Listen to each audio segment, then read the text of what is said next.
أشهد أن لا إله إلا الله وحده لا شريك له وأشهد أن محمدا عبده ورسوله أما بعد فأعوذ بالله من الشيطان الرجيم بسم الله الرحمن الرحيم ما كان محمد أبا أحد من رجالكم ولكن رسول الله وخاتم النبيين وكان الله بكل شيء عليما. We have gathered here by the grace of Allah Almighty to celebrate the fact that Allah Almighty has sent the long-awaited Mahdi and the Messiah that the Ummah had been waiting for. And we are those chosen ones, the blessed ones, who have accepted that Mahdi, the Messiah.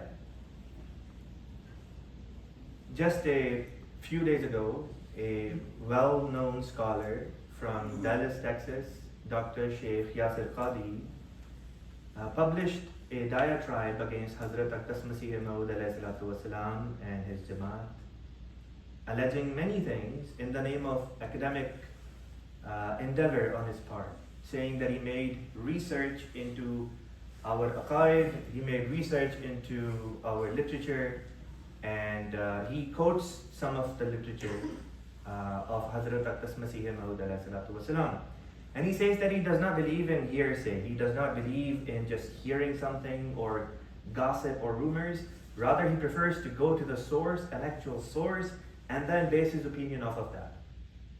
His talk was, he claims, academic in nature, and in about 40 minutes or so, he threw allegations after allegations, hoping that at least one of them would stick on the wall. That's basically what he did. So, I'm using this opportunity to issue my reply, my rebuttal, my answer to his allegations as an Ahmadi Muslim. So he starts off, or the very premise, the way he starts off his speech is by setting the stage, by saying that since the dawn of Islam, the scholars of Islam have always, in all the different parts of the world, have always started their speech by saying, Alhamdulillahi wahda, wassalatu wassalamu ala man la nabiyya ba'da. That all praise belongs to Allah Almighty, who is one, and salatu wassalam be upon him after whom there is no prophet, sallallahu alaihi wasallam. He's setting the stage to basically say that, look, I'm about to talk to you about the subject matter of Khatme Nabuwwat. And he says, this is our red line. Anybody who crosses this, this is where we say, this is it. We don't tolerate that. He says that across the annals of Islamic history, the scholars have been unanimous on this point that anyone who claims to believe in or claims for themselves Wahi, which is revelation after the death of Rasulullah sallallahu alaihi wasallam, or claims that Nabuwwah, prophethood, the door of prophethood is still open, is outside the pale of Islam, is a kafir. And then he goes on and he says that he speaks about nation of Islam. I'm going to skip that part. And then he, around 14-minute mark in his diatribe, he gets into discussing about Jamaat-e-Ahmadiyya. And he says that in recent times, Jamaat-e-Ahmadiyya has been gaining some fronts, especially in North America. He says that some of the Ahmadis are now becoming journalists, and they are gaining positions of influence, and they're representing Islam in official organizations. So he says that they need to be called out. The Ahmadis need to be called out because he says that Ahmadis are deceiving in their approach. So what I did is I went through his speech minute by minute, and I noted down 15 main allegations that he has mentioned.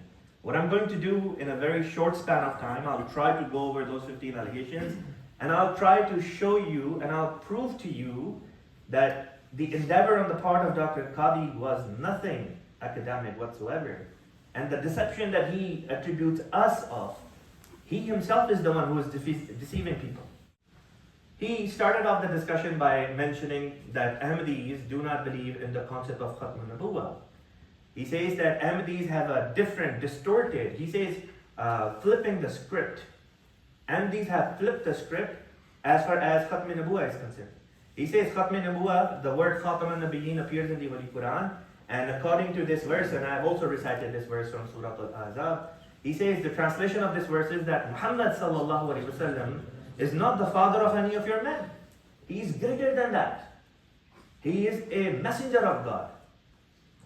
In other words, he is the spiritual father of all the believers. He says, but it doesn't end there. But he is also Khatamun Nabiyyin. And he says Khatamun Nabiyyin, according to Arabic language, means, Khatam means a ring, a signet.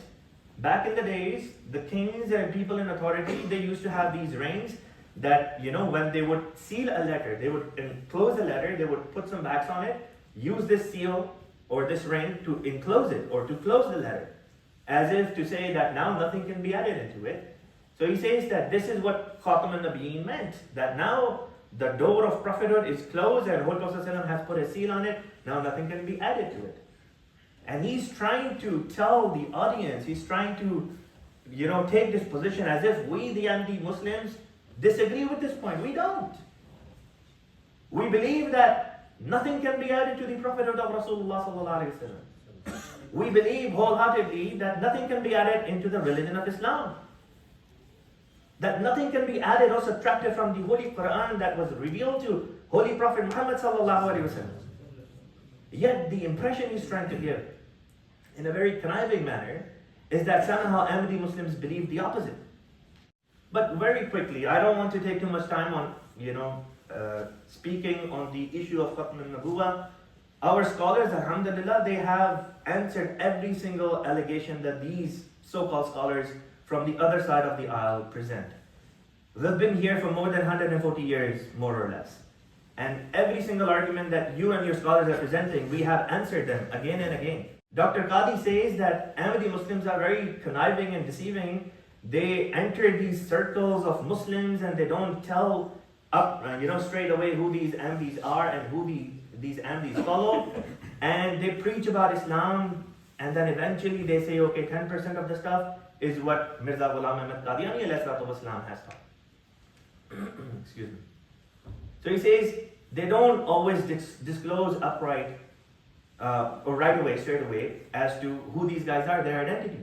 Once again, Dr. Qadhi alleges something that has absolutely no footing, absolutely no basis, and one is forced to say, Lanatullahi al-Qadhibin. May the curse of Allah be upon the one who's lying here. He says that he's an academic and he has looked into our website and our literature and he has some of our books in his library. I mean, it's so obvious. Everyone knows that the official website of Jamaat Ahmadiyya is alislam.org.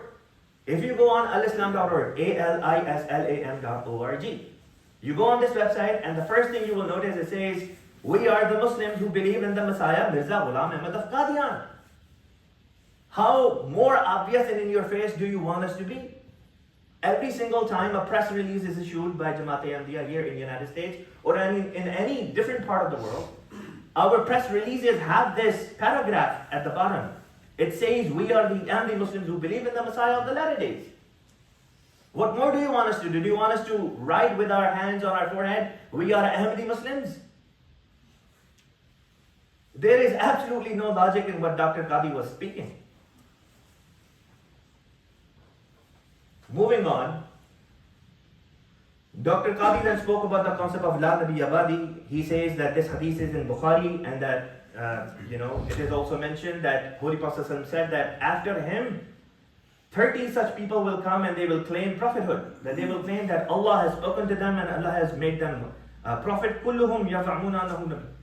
Every single one of them will think that he is a prophet of God, whereas Holy Prophet said, they will be Dajjal, not just a liar, but the greatest liar possible. He's insinuating that Na'udzubillah min zalik, Hazrat Ahmad Masih Maud is one of those 30 Dajjal according to him and their scholarship. So there is a Sharh of Sahih Muslim. It's called Ikmalul Ikmal. On Ikmalul Ikmal, volume 7, page 457, it states that the figure of 30 false claimants has already been completed if one counts from the time of Rasulullah all the way to the time of the author who was writing this. And the author who wrote this died in the year 828 after Hijrah. 400 years before the advent, before Hazrat Masih Maud al-Islam was even born. So your number 30 doesn't seem to be ending. You just want to keep on adding into that list and still claim that, XYZ is still part of these 30 Dajjal. These 30 liars, by the year 828, had already come. And they had met their end. And the book says, لَبَلَغَ هَذَا الْعَدَدْ وَيَعْرِفُ ذَلِكَ مَنْ يُطَالِعُ التَّارِيخ. Anyone who is a student of history knows this. It's such a basic fact. Dr. Qadhi in his diatribe says that Hazrat Mirza Sahib alayhi salatu wasalam made grade 1 level mistakes in his Arabic literature or Wahi and his English ilhamat or revelations. We'll talk about that as well. But man, you seriously need to make at least effort, as much effort as a grade 1 student is willing to make. So, Dr. Qadhi wants everyone to believe that nobody in the Ummah ever thought that after Rasulullah sallallahu alaihi wasallam, the door of prophethood, a certain type of prophethood, can still remain open, or that Allah can still speak.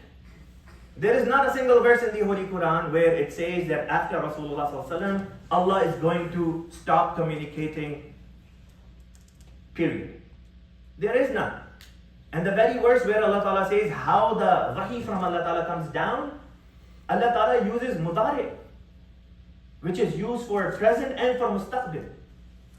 Which means, in other words, Allah is saying that this is how I speak and this is how I will speak in future. Dr. Qadhi wants us to believe that even though Allah Ta'ala has used the word mudari to explain that the concept of Wahi will continue, a certain type of Wahi has come to an end, but a certain type of Wahi will continue till the day of judgment. Which brings me to the next point. What type of Wahi has ended? The Wahi which is comprised of new Sharia law, new commandments.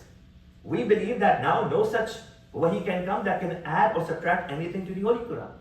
Once again, go to alislam.org/Urdu, and the very first homepage that opens up, you'll see the picture of Hazrat Mirza Ghulam Ahmad Qadiani alayhi salatu wasalam next to a quote of his from his book Izala Awham. Read it. And you'll see this is exactly what he says. That now nothing can be added or subtracted to the Holy Quran. Holy Quran is the perfect book. So this type of Wahi has come to end. But the other type of Wahi which is subservient to Holy Quran, the door to that is open till the day of judgment. And nobody, including Dr. Qadhi and his scholars, and all the scholars for that matter, can close the door that Allah has opened. Just because Allah does not speak to them, they think Allah Ta'ala has stopped talking to everyone. So Dr. Yasir Qadhi wants us to believe that nobody in the Ummah from the time of Rasulullah sallallahu alaihi wasallam all the way to the time of modernity has ever believed that anyone can come as a prophet after Rasulullah sallallahu alaihi wasallam. Now this is the position that he has taken, and he says that this is the unanimous position of the Ummah. Well, this is where things get exciting and interesting, because his position is not supported by number 1, the Holy Quran, and number 2, by hadith of Rasulullah sallallahu alaihi wasallam. So my question to you, Dr. Yasir Qadhi, would be, if there is a verse of the Holy Quran and the scholars are going against that verse, or if there is a Sahih hadith of Rasulullah sallallahu alaihi wasallam and you and your scholars are going against that hadith of Rasulullah sallallahu alaihi wasallam, whose verdict should we accept? You or Holy Prophet sallallahu alaihi wasallam? I think every sane person who is a Muslim will say that the verdict of Rasulullah sallallahu alaihi wasallam will reign supreme. And this is where I quote Rasulullah sallallahu alaihi wasallam, who in Sahih Muslim has mentioned that inshallah a time will come when a prophet of Allah will come and he will be called Isa ibn Maryam. Now of course you and the Ahmadis, we disagree as to who this Isa will be. You believe that the same Isa alayhi salam, who was a Rasulan ila Bani Israel, a messenger for the Bani Israel, who lived 2000 years ago, you still believe in this mythical, fantastical story that he is somehow magically lifted up into the heavens and he will come, at some point. We believe that there are at the very least 30 verses in the Holy Quran that prove beyond a shadow of doubt that Sayyidina Isa alayhi salatu wasalam has passed away. For example, Surah Al-Ma'idah, the last ruku, probably verse number 117 and 118, speak of this. Sayyidina Isa alayhi salatu wasalam would be asked by Allah Almighty on the day of judgment, and Allah would say, did you tell your people to take you and your mother as gods beside Allah? He would say no. And then towards the end of this dialogue, Sayyidina Isa would say, فَلَمَّا تَوَفَّيْتَنِي كُنْتَ أَنْتَ رَقِيبَ عَلَيْهِمْ. As long as I remained among my people, I was a guardian over them. When you caused my tawaffi, you were the watcher over them. I have no knowledge of what they did. Now, you say that tawaffi here means that Holy Prophet, that Sayyidina Isa was taken bodily into the heavens. There is a hadith of Rasulullah in Sahih al-Bukhari, in Kitab al-Tafsir, where Rasulullah mentioned the exact same verse for his own self. And he said that on the day of judgment, when some of my followers will be taken towards hellfire, I will say, Usayhabi, Usayhabi. Oh Allah, these are my folks, these are my people, where are you taking them? And then the answer will be given to me that you have no idea what these people did. Mundu faraktahum, when you left them. How did Holy Prophet leave his people? By dying. At that time, Rasulullah would say, he said, أقول كما قال عبد الصالح فلما توفيتني كنت أنت رقيب عليهم. I will say as the Salih servant, righteous servant of Allah said, which was Isa Islam. And then he quoted the exact same verse. فَلَمَّا تَوَفَّيْتَنِي كُنْتَ أَنْتَ رَقِيبَ عَلَيْهِمْ. Now whatever meaning of this verse you do for Sayyidina Muhammad sallallahu alayhi wasallam, you are forced to do the same meaning for Sayyidina Isa alayhi wasallam. If you say this verse means that Isa alayhi salam was taken bodily into the heavens, then you are forced to do the same meaning for Rasulullah sallallahu alayhi wasallam. But you won't do this. And this is a proof of your academic dishonesty. Regarding believing if there will be a prophet or not after Rasulullah sallallahu alaihi wasallam, you and I, we both believe that there will be a prophet. Like I said, you say that Isa alayhi salam will come back, we believe he has passed away. Or rather somebody from within the Ummah will be chosen by Allah Almighty and raised to the status of prophethood. Holy Prophet sallallahu alaihi wasallam in Sahih Muslim has called this coming Messiah as a prophet. And you say, sir, and so do your scholars, that Allah after the death of Rasulullah sallallahu alaihi wasallam has stopped talking. Well, how do you explain this hadith from Sahih Muslim, same hadith where the coming Messiah has been called Prophet of Allah 4 times? In the same hadith, Holy Prophet ﷺ has mentioned that this Messiah will receive revelation. Awhallahu ta'ala ila Isa ibn Maryam. Allah will send revelation to Isa ibn Maryam. This is what Holy Prophet ﷺ has mentioned. So, the onus of bringing proof that there is no more Wahi is on you. You mentioned that no scholar has said that there will be no prophet after Rasulullah sallallahu alaihi wasallam. Anyone who says is a kafir. Well, here is a reference for you. Somebody was saying in front of Sayyidah Aisha radiyallahu ta'ala anha al-Mu'mineen that Holy Prophet sallallahu is, la nabiyya ba'dahu, that there is no prophet after him. And she stopped this person and said, don't say this. Say that Holy Prophet sallallahu is Khatmul Anbiya, wa la taqulu la nabiyya ba'dahu, but do not say that there is no prophet after him.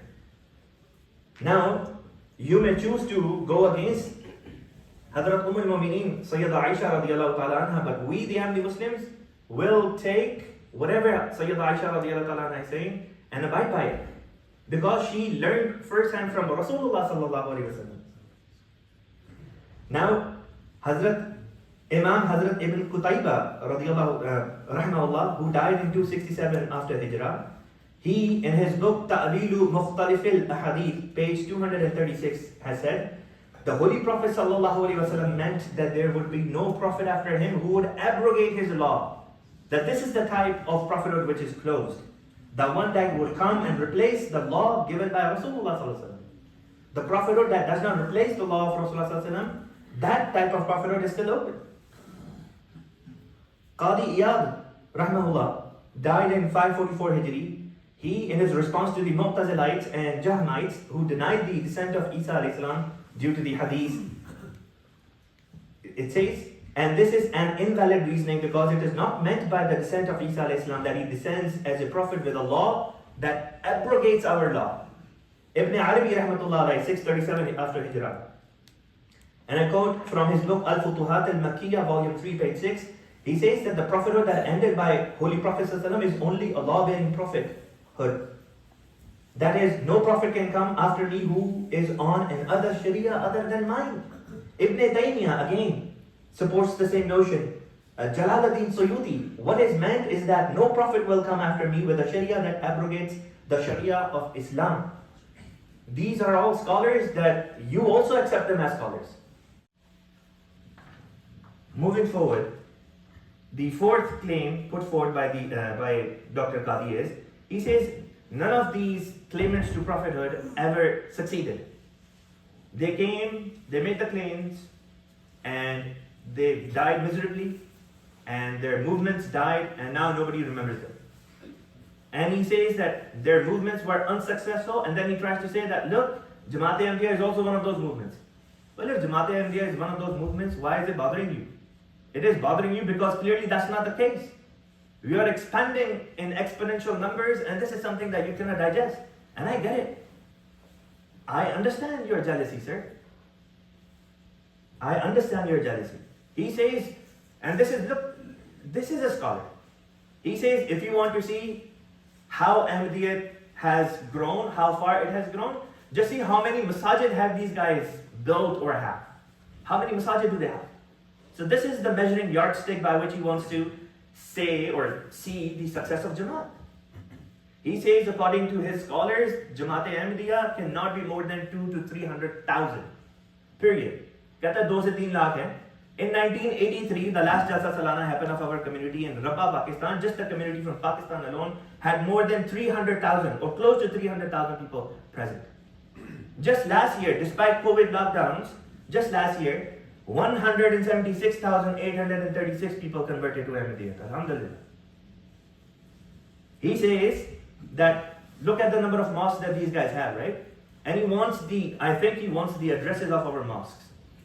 Just last year alone, Alhamdulillah, Summa Alhamdulillah, Allah Ta'ala blessed us with the opportunity to build 147 new mosques, 62 existing mosques. So, Imams with their mosque and their congregations accepted the Imam Mahdi alayhi salatu wasalam and became Ahmadi Muslims.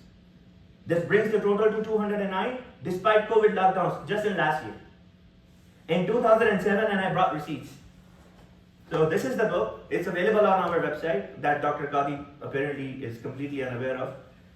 On this book, page number 33, which I'm going to show you momentarily, it gives us figures as of 2007. On page 33, it says that as of 2007, the number of mosques, and anyone can see this afterwards. It says in 2007, the total number of masajid that Jamaat had worldwide was 15,055. This is more than 15 years ago. Almost 16 years ago, we had 15,000 plus mosques. And every single year, if last year, despite COVID lockdown, we added more than 200 mosques, you do the math, go back, look at the data of previous years, and you'll see that Alhamdulillah, thumma Alhamdulillah, every single year we were adding 400, 500 mosques per year. A rough estimate would be that our masajid are somewhere between 18,000 to 20,000. Now here's some math for you, Dr. Qadhi. There are 4 million Muslims in the United States of America, and if you Google this, you will see that there are 2,769 mosques in the United States of America. Do the math, and you'll come up to 1,444 Muslims per mosque. Now take our conservative figure of 18,000 and multiply that by this number, 1,444, and the number you come up to is 26 million. And if you want to go with 20,000, perhaps the actual number might be even more than this. He says we are barely 200,000 to 300,000, and I just proved by your own logic that Alhamdulillah, thumma Alhamdulillah, on the very conservative side, we are easily 30 million. Why this number matters? It will come into play later on. He makes his next claim. He says that Promised Messiah Islam became famous because he was debating with Christians, and this is why fame got to him, na'uzubillah, and eventually he started making claims, in gradual succession, and he says, upgrade. The Promised Messiah Islam was continuously upgrading his status. He forgets that when Rasulullah sallallahu alaihi wasallam received the commandment from Allah Almighty did not tell him that you are Khatme Nabuwwat. Allah Ta'ala said, go and preach to your family members, and then to your clansmen, to your tribe, and then to the rest of Arabia, and then to the rest of the world. And then ultimately Allah Ta'ala called him Khatme Nabuwwat. If this is not gradual succession or upgrade, then I don't know what else is. But Dr. Qadhi, this is exactly how Allah Ta'ala deals with His prophets. Allah Ta'ala reveals whatever He wants to reveal, and He reveals in slow and steady process. Any allegation you raise against Hazrat Aqdas Masih Maud Islam because of your lack of knowledge, it goes back towards Holy Prophet ﷺ, unfortunately. So he says that Promised Messiah Islam wanted fame. Promised Messiah Islam couldn't care less about fame. He was happy staying in solitude away from everyone. He was happy that nobody knew of him. It was Allah Almighty who brought him to the forefront, and now the entire world speaks of him, including you, sir. He says, this is his claim number 6. He says that Promised Messiah Islam's Wahi is erroneous, full of errors that even a first grader wouldn't make. He doesn't go on to give any examples of where the mistakes are. He just makes a claim. And then he says that Promised Messiah Islam didn't know Arabic, didn't learn Arabic, so it's obvious, it's understandable that he would make these mistakes. Well, here's some quick fact for you. Promised Messiah Islam wrote more than 90 plus books. Quarter of those books, almost a quarter of those books, were actually written in Arabic. Your scholars, the like of you, and your scholars and your leaders and your elders, till this day in last 140 years, have not produced the like of what Promised Messiah wrote in Arabic, not even a single book. Muster some courage and write a response to any of his writings if you can in Arabic. It's very easy to say, oh, Mirza Sahib Islam wrote Arabic, it was poor Arabic. Well, present it. Present examples of it. His 7th point was, he says that Promised Messiah Islam invalidated Jihad. In his book, British Government and Jihad, on page number 10, I think he quoted. And I have the book. I brought the actual book. Dr. Qadhi did it. I did. So he quotes a passage, and look, this is the deception I was speaking of. The deception that he says that we, the Ahmadi Muslims, are committing. He's the one. He's actually the one. By God, wallahi, he's the one who is trying to deceive people. If truth is on your side, why do you have to lie?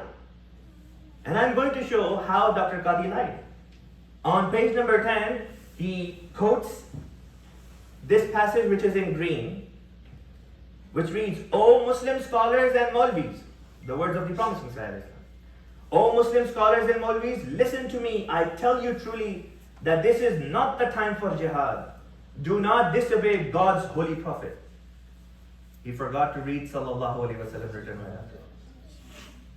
He says, Hazrat Mirza Sahib Islam was referring to himself by saying holy prophet. That listen to me, O Maulvis, otherwise you're disobeying Allah's prophet. And he says in this reference, Promised Messiah referred to himself as Allah's prophet. He wrote a book, Angrezi Government or Jihad. This is the title of the book, right? The British Government and Jihad. And in this book, he claimed that Allah has told him that jihad is no longer valid. And you should not fight the British. And you must obey the rule of the British. And he says, and this is on page 11 and 18, that, O ulama and Maulvis, meri baat suno, listen to me. I am telling you, this is not the time for jihad against the British. Do not disobey Allah's messenger. This is what he is saying. Don't fight the British. At a time when even Hindus now want to fight. They want independence, right? Hindus are starting, Muslims are starting. We're tired of British rule. This guy comes along and goes, listen to Allah ki Nabi. Meaning who? Meaning who? Himself. Listen to Allah ki Nabi. This is the hukum of Allah's Nabi. Don't fight the British.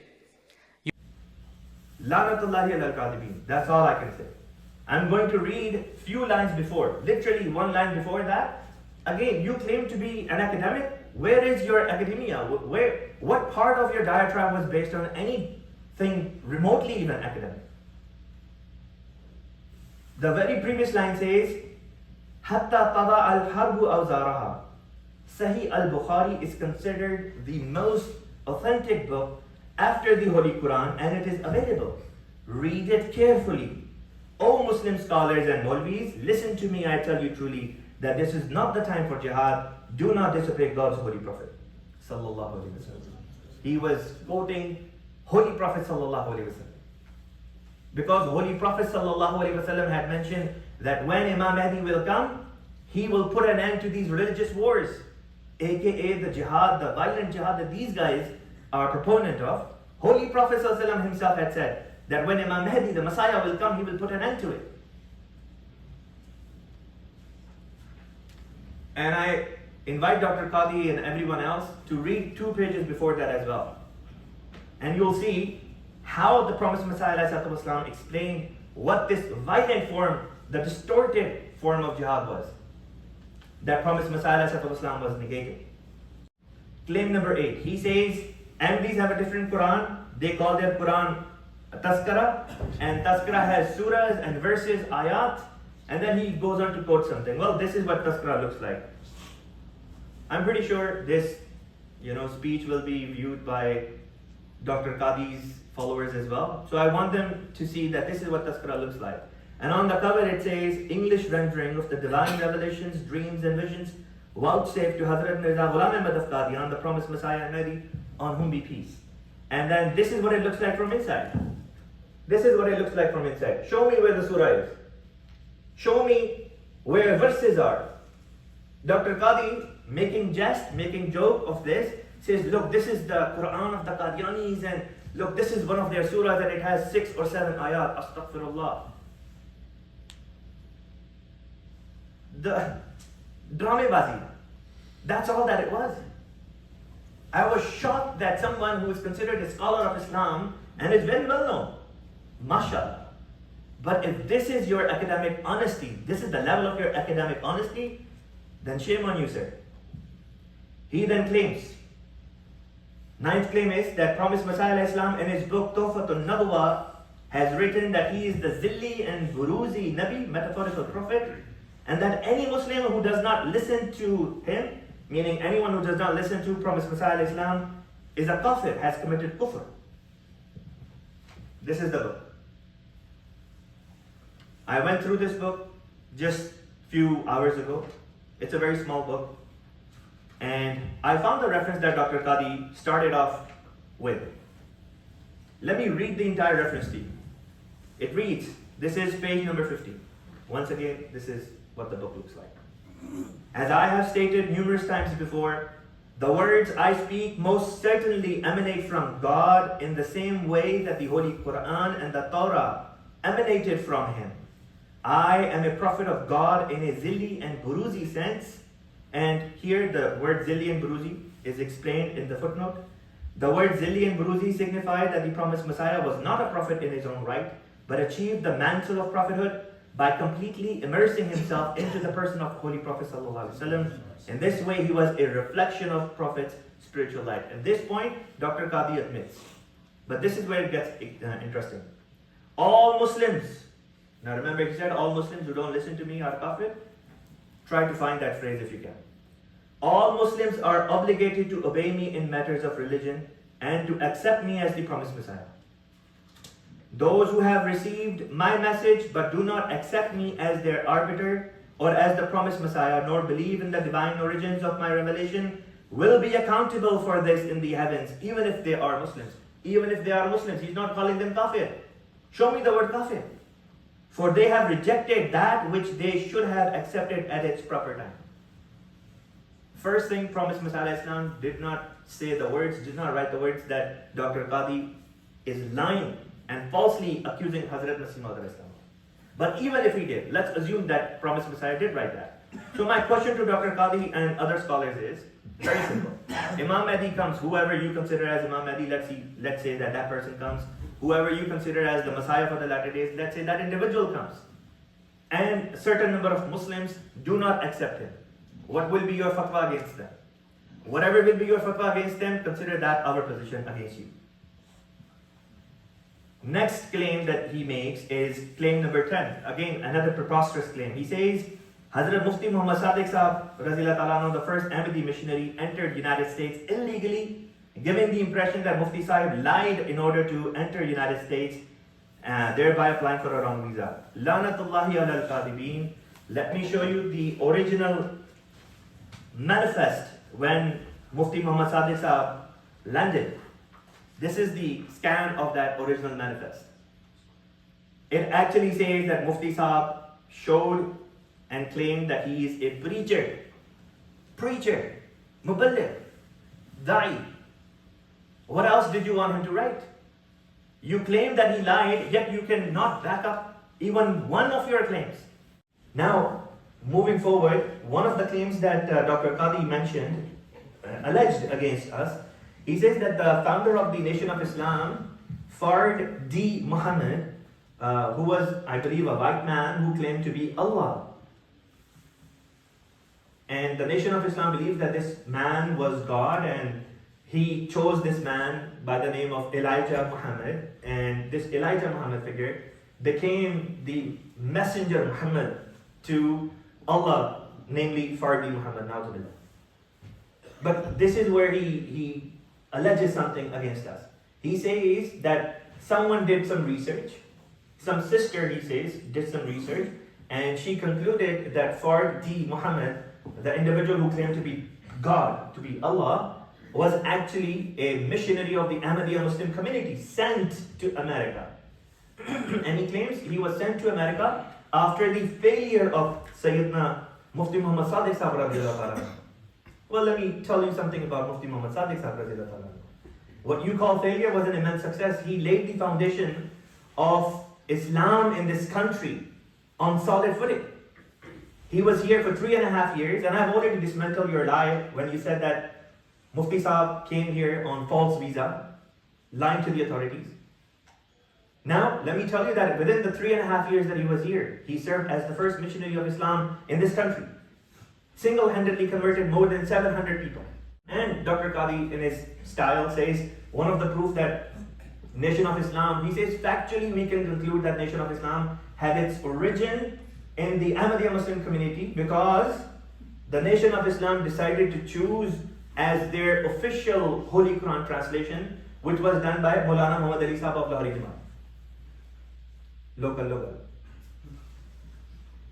Maulana Muhammad Ali Sahib, he did his English translation of the Holy Quran in the year 1915,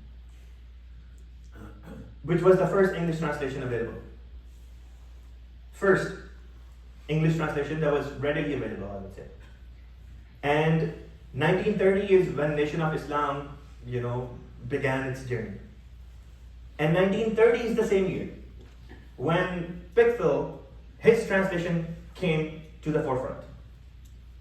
So at that time, it's probable that the only translation that the people of Nation of Islam had access to was probably the one that was done by Maulvi Muhammad Ali Sahib. It just happened to be his translation. It doesn't prove any affinity with Jamaat-e-Ahmadiyya whatsoever. Then, this is one of his big claims. He says, well, the champion of Islam was Maulvi Thanaullah Amritsari, who defended Islam against the onslaughts of promised Messiah, and he dramatizes this. He says this was a big scholar, and he challenged Hazrat Mirza Ghulam Ahmad of Qadian to a mubahila, to a prayer duel. And he says as a result of that prayer duel, Na'udzubillah, Hazrat Masih Maud passed away. What Dr. Qadhi fails to, either willfully or out of his ignorance, fails to mention is the fact that Maulana Thanaullah Amritsari ran away from this mubahila 4 times. I have the scans of papers and the book that Maulana Thanaullah Amritsari himself wrote and published. To give you a summary, Hazrat Masih Maud in the year 1896 wrote a book, Anjam-e-Atham. In that book, he wrote the names of 110 scholars from the other side, 110 of your scholars. And he said, come and enter this mubahila with me, and if even one of you is saved, then I will say that I am not from Allah the Almighty. You have the audacity to say that Hazrat Masih Maud died because of mubahila with Maulvi Thanaullah Amritsari. Where was your Maulvi Thanaullah Amritsari when his name was published in Anjam-e-Atham in 1896? He ran away like a coward. 1902, Promised Messiah wrote in his book Ijaz-e-Ahmadi that now the scholars were pushing this up and rising star of the Al-Hadith. And they said, okay, you should defend us and you should go and do the mubahila with Mirza Sahib, because by that time many of the scholars who entered into mubahila with Hazrat Mirza Sahib died. This is something that Dr. Yasir Qadhi will never tell you. Many of the scholars that actually did enter mubahila ended up dying as a result of mubahila. But Dr. Yasir Qadhi conveniently skips over that information. In 1902, Promised Messiah in his book Ijaz Ahmadi mentions that yes, now Amritsari is asking me for a mubahila, I'm ready for it. So he himself initiates this. Amritsari, Maulana Amritsari initiates this and then he runs away. And then in 1906, the challenge is once again issued. Promised Messiah accepts it. Thanaullah Amritsari is again issuing the Mubahila challenge. Hazrat Masih Maud accepted it. Again, Maulana Thanaullah Amritsari ran away. Then in 1907, again, the challenge is issued. And Hazrat Masih Maud, knowing the history with Maulana Amritsari, knew that this guy keeps on running away. He said, Akhri Faisla. Now this is the last time. And this is where Hazrat Masih Maud called him to come to this Mubahila. And Maulana Thanaullah Amritsari says that, sir, I am sorry, but I cannot enter this debate with you. He says, you have published this announcement. You did not take my permission. My permission was not taken regarding this prayer, and it was published without my permission. This is not acceptable to me, nor would any sensible person agree to such a challenge. The man ran away, whom you consider to be your champion. 4th time. And this is when the Promised Messiah, والسلام, when he was communicating with Thanaullah Amritsari, Thanaullah Amritsari, Promised Messiah said that let the liar die within the life of the truthful, true person. And Maulana Thanaullah Amritsari said, this is not fair, because Musaylama al-Kadhab, that Dr. Yasir Qadhi also spoke of in this speech, in his diatribe, he says, Musaylama al-Kadhab survived after Rasulullah sallallahu alaihi wasallam. Holy Prophet sallallahu alaihi wasallam, being the true one, passed away within the life of the false person. And this was the Akhri Faisla. This is exactly what happened in Thanaullah Amritsari's case, because he never accepted the Mubahil. And this is exactly what then happened. Hazrat Masih Maud, just like Holy Prophet ﷺ passed away within the lifetime of the liar.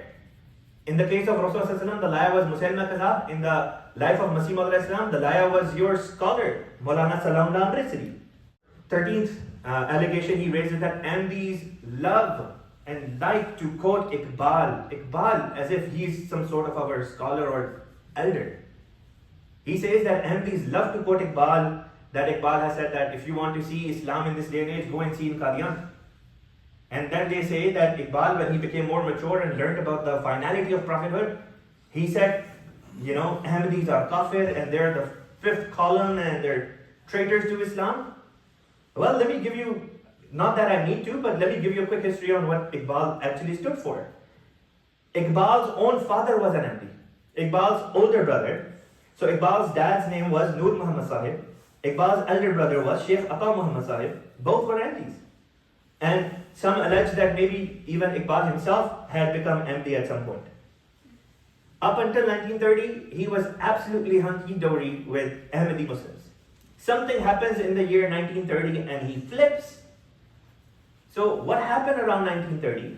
There was Kashmir Committee, and Sayyidina Khalifatul Masih al-Thani radiyallahu ta'ala anhu, the second Khalifa of our Jamaat, was the head of that committee, and the general secretary of that committee was your Allama Iqbal.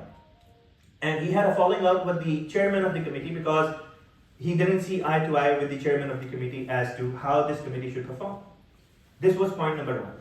And number 2 was in 1932, Sir Chaudhry Zafarullah Khan Sahib radiyallahu ta'ala anhu, he was recommended to become the member of the Executive Council of the Viceroy of India. Whereas Dr. Allama Iqbal wanted that position for himself. This is what soured things for him, and this is what drove him away. Claim number 14. He says, Promised Messiah ﷺ did the takfir of 99.99% of the Muslim Ummah. So if we do the takfir of Ahmadis which are 1% or less than 1%, then we are not in the wrong. You are the ones who are in the wrong, because you are the ones who did the takfir of the majority of the Ummah. Well, here is a quick history lesson for you, sir. Promised Messiah Islam never initiated takfir against anyone. It was your forefathers, it was your scholars, including Maulana Muhammad Hussain Batalwi, who went around in India at that time and collected 200 signatures of scholars belonging to different schools of thought, that signed off on this document on this kufrnama saying that Hazrat Mirza Ghulam Ahmad Qadiani alayhi salam is a kafir. And these verdicts, these edicts went to the extent saying that he is wajib al-qatl, that his property should be taken, that women of his households are fair game. This was the type of fatwa that your scholars were issuing. Promised Messiah alayhi salam responded, and he responded because the hadith of Rasulullah says so. The hadith of Rasulullah which is in Bukhari is إِذَا قَالَ الرَّجُلُ لِأَخِيهِ يَا كَافِرُ فَقَدْ بَاءَ بِهِ أَهَلُهُمَا. That if a person says to his brother, you are a kafir, then that kufr will revert back to him if the other person is not kafir in the eyes of Allah. So, this was the reason that Hazrat Aqdas Masih Maud said that now that you have called me kafir and I am a kalama reciter, I recite the shahada, la ilaha illallah Muhammad Rasulullah, and you are the one who calling me a kafir, now according to this hadith, you have become a kafir. And I am bound to say that you have become a kafir because it is the verdict of Rasulullah sallallahu alaihi wasallam, not some any scholar here and there, but of Nabi sallallahu alaihi wasallam. And lastly, he says, I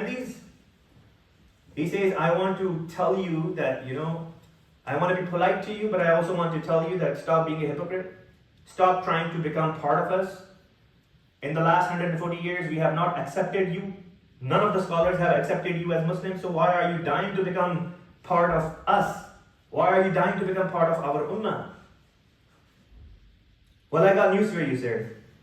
There is not a single MD on the face of the earth who is dying to be part of your group. Not even one. And I can say by God that there is no MD who wants to be part of your group, because look at what your group has produced. It is your group that has produced the likes of ISIS and other extremist organizations in the world.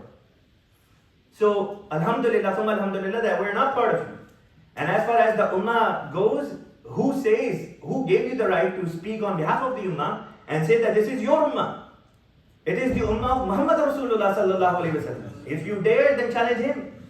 It was Rasulullah sallallahu alaihi wasallam whose hadith, which is mentioned in Ibn Majah, he said a time will come when my ummah will become divided into 73 sects.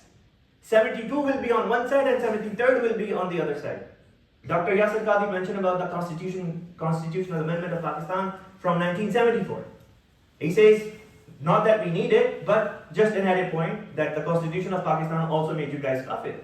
Who cares about the constitution of Pakistan? What is constitution of Pakistan in front of Allah Ta'ala's word or in front of Rasulullah sallallahu alaihi wasallam? Maybe it might mean something to you or to your scholars, but it means absolutely nothing to us. Because if it stands against the verdict of Allah Ta'ala and Rasulullah sallallahu alaihi wasallam, then any such document that goes against Allah's verdict and the verdict of Rasulullah is worthy to be thrown away. Now, Rasulullah sallallahu alaihi wasallam mentioned that 73 sects the ummah will be divided into 73 sects. One sect will be on one side, which will be on the right path, the 72 will be on the wrong side. So the companion said, which group would this be? And Rasulullah said, Wahi al-Jama'ah. It will be a Jama'at, and you know very well, your scholars know this too, that a Jama'at is a group that has an Imam as a leader. Your own scholars say that all these sects that exist, they're all sects. None of them is a Jama'at. For it to be considered a Jama'at, you have to have a Khalifa. كلهم من أهل السنة. أما الجماعة فمعناه الذين يبايعون الخليفة، وهذا غير موجود اليوم. اليوم لا توجد جماعة، يوجد أهل السنة. أما الجماعة ما توجد اليوم إلا كل جماعة وحدها. اليوم في كثير من الجماعات وليس في جماعة واحدة للمسلمين. Find me one Jamaat on the face of the earth that actually has a Khalifa other than us. You don't, and you and your scholars can try all that you want. But by God, till the day of judgment, you will never be able to establish Khilafat on the precepts of Prophethood. Because this is a thing decreed by Allah Almighty. The one who was supposed to come has already come. Unfortunately, you and your scholars have missed him. And your last point, that your scholars have rejected us. We don't care about your scholars. They can reject us all they want. This was not something which was going to surprise us. As a matter of fact, scholars from the past have also mentioned that this was something which was going to happen. On page 224 of the book Iqtirab al-Sa'a, Nawab Nur al-Hasan Khan, who died in 1336 after Hijrah, wrote, should the Mahdi make his appearance, his plight would be the same. The orthodox brethren will be his most ardent enemies and will seek to kill him and will charge him with distorting their religion. Hazrat Sheikh Muhyiddin ibn Arabi rahmatullah alayhi wrote in his book Futuhatul Makkiyah, volume 3, page 336, وَإِذَا خَرَجَ هَذَا الْإِمَامِ الْمَهْدِي فَلَيْسَ لَهُ عَدُوٌّ مُبِينٌ إِلَّا الْفُقَهَاء خَاصَّةً. When the Imam Mahdi makes his appearance, none other than the theologians will be his most ardent and open enemies. That's you, sir. You and the likes of you. On the page 363 of book Hijjatul Karama fi Akhar al-Qiyamah, Nawab Siddiq Hasan Khan Sahib has written, the ulama of the time, having been accustomed to blind following of their theologians and ancestors, will accuse the Mahdi of having come to destroy their religion and nation. This is exactly what you and your scholars are claiming. They will band together. Listen to this. They will band together against him and in accordance with their characteristic will do their utmost to humiliate and destroy him. And now listen to the well-known Mujaddid Al-Fithani, Hazrat Ahmad Sirhindi rahmatullah alayhi, in his Maktubat. He states in volume 2, page 104, it will not be surprising if these so-called ulama were to reject Jesus alayhi salam based on his insight and deep understanding of Islam and the Sharia. They will adjudge his teachings as contrary to the book and the Sunnah. So sir, the very scholars that you feel very proud of, who have rejected us, this is their reality. This was something which was foretold. And alhamdulillah, summa alhamdulillah, we stand proudly today and tomorrow and forever for having accepted the Imam who was foretold by Allah Almighty and Holy Prophet sallallahu alaihi wasallam. Alhamdulillah, summa alhamdulillah. At least we know for certain that when we will die, we will not die without having recognized the Imam. But you, sir, you will die without having recognized the Imam unless you repent. So today, I invite you to sincerely begin to investigate the case of Sayyidina Ahmad alayhi salatu wasalam instead of making half-hearted efforts and then calling it academic endeavors. Because I tell you truly, what your speech was, it was anything but academic. Wa akhiru da'wana alhamdulillahi rabbil alamin. Muhammadur Rasulullah.